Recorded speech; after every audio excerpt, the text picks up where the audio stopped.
Welcome back to your ultimate pit stop, Piston Pundit. Today, we're shifting gears from engines and drivetrains to the geopolitical forces that can reshape the entire automotive and industrial landscape. In early 2026, a sudden diplomatic clash inside the NATO alliance erupted after Spain refused to allow U.S. forces to use key military bases during operations tied to the Iran conflict. What followed was a dramatic escalation. Washington threatened trade retaliation, Europe rallied behind Madrid, and Canada voiced concern. When alliances start to fracture, global industries, from energy to automotive manufacturing, can feel the shockwaves. So what exactly happened, and why should car enthusiasts pay attention? Let's break it down.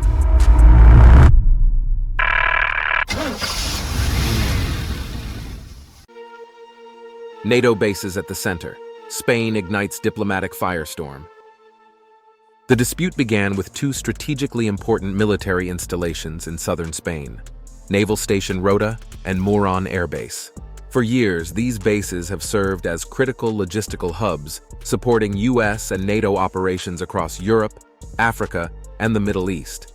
But when Washington sought to use them as staging points for air operations tied to strikes on Iran, Spain's government refused.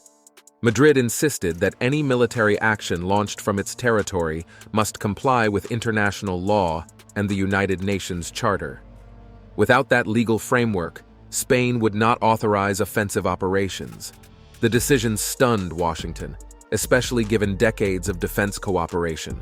With Rota hosting Aegis-equipped U.S. destroyers and Moron serving as a rapid deployment hub for Marines, Spain's refusal carried serious strategic implications. But Spain's military decision didn't stay limited to defense policy. It quickly spilled into economic tensions across the Atlantic. Trump's tariff threat, trade war across the Atlantic. In response to Spain's refusal, Donald Trump escalated the dispute sharply. During a meeting with Germany's chancellor in Washington, he criticized Spain and suggested the United States could cut economic ties altogether, even hinting at an embargo on Spanish goods. The threat raised eyebrows given the deep trade relationship between the two countries. Spain exports billions of dollars worth of products to the United States each year, including pharmaceuticals, refined fuels, machinery, agricultural goods, and olive oil. However, the bigger complication lies in Europe's trade structure. Spain negotiates trade as part of the European Union, meaning any U.S. restrictions on Spain could quickly collide with the EU's unified trade policy. In effect, targeting Spain economically risks triggering a much broader dispute with the entire European Union. Before we dive deeper into how Europe responded, take a second to support the channel. If you enjoy these deep dives into the forces shaping the auto world, smash that like button and subscribe to Piston Pundit. It helps us reach more enthusiasts just like you. Now that the economic stakes are on the table, let's look at how Spain responded to Washington's pressure. Spain defies Washington, drawing a firm line on war. Spain's Prime Minister Pedro Sánchez responded firmly, making it clear that Madrid would not reverse its decision under pressure. In public statements and social media posts, he argued that Spain could not support military operations that bypass international law or lack broad global backing. Sánchez drew parallels to the 2003 Iraq War, warning that entering conflicts without legitimacy can lead to long-term instability. In a televised address, he stressed that Spain's refusal was not directed against the United States, but rooted in protecting a rules-based international order. The stance quickly resonated across Europe. Spain's government reiterated it would not be complicit in actions it believes violate international norms, while Foreign Minister José Manuel Álvarez emphasized that global stability depends on law rather than force. But Spain wasn't standing alone for long. Other European leaders quickly stepped in to show their support. EU rallies behind Spain. Transatlantic rift widens. As tensions escalated, European leaders quickly signaled solidarity with Spain. The European Council confirmed it was monitoring the situation closely and reaffirmed its commitment to defending the interests of EU member states. This support carries real weight because trade policy within the European Union is centralized. Any U.S. attempt to impose economic restrictions on Spain would likely trigger a coordinated response from Brussels. European officials also stressed the importance of maintaining a rules-based international order, suggesting the dispute goes beyond base access and reflects concerns about unilateral military actions. The European Commission warned that EU-US trade agreements must be respected. If those commitments are challenged, the bloc could respond with countermeasures, raising the risk of a broader transatlantic trade confrontation. But the disagreement didn't stop with trade and diplomacy. It also reignited a long-running debate inside NATO itself. NATO spending clash.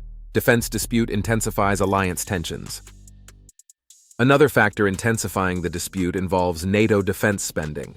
Donald Trump criticized Spain for resisting proposals that NATO members raise defense budgets to around 5% of GDP over the next decade.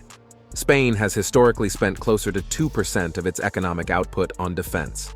Madrid argues that contributions should be measured more broadly, including peacekeeping missions and logistical support provided to the alliance. For Washington, however, the issue has long been a point of frustration, with repeated calls for European allies to shoulder a larger share of NATO's defense burden. By linking Spain's refusal to allow base access with defense spending debates, the dispute expanded into a broader argument about NATO's future, highlighting growing differences over how military decisions within the alliance should be made. And as tensions spread across the alliance, other Western partners began weighing in as well. Canada breaks silence. Allies question Washington's strategy. The diplomatic backlash has extended beyond Europe. Canada also voiced concern over the escalation and called for restraint. Prime Minister Mark Carney urged all parties to respect international law and prioritize de-escalation, emphasizing that military actions should ideally involve consultation with allies and international institutions.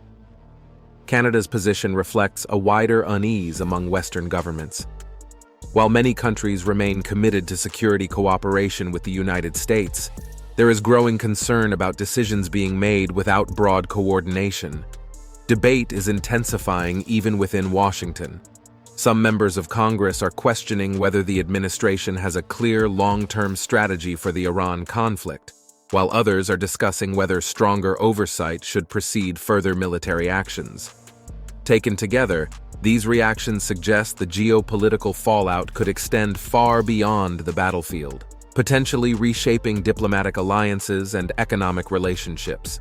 So what does all of this mean for the future of the Western Alliance and the industries connected to it? Final verdict: Western Alliance faces a historic stress test. The confrontation between Washington and Madrid may appear to be a diplomatic dispute, but the implications reach much deeper. What we're witnessing is a stress test for the modern Western Alliance system, one built on shared security commitments, economic integration, and strategic cooperation. Spain's refusal to authorize base access revealed how fragile that balance can become when military decisions intersect with political principles and economic pressure. At the same time, Europe's rapid support for Spain shows the European Union increasingly acting as a unified geopolitical force. For industries dependent on global stability, including energy, manufacturing, and the automotive sector with its intricate supply chains, these tensions could carry real economic consequences. Now we want to hear from you. Do you think disputes like this could eventually disrupt the global automotive supply chain? Should NATO allies have more influence over how shared military bases are used? And could geopolitical tensions reshape where future car manufacturing happens? Share your thoughts and experiences in the comments below. We love hearing from fellow enthusiasts. If you found this analysis insightful, subscribe to Piston Pundit and turn on notifications so you never miss the next vehicle update or industry deep dive. Thanks for watching, and we'll see you next time. You can now check out any of the videos on the screen. There's plenty more to explore.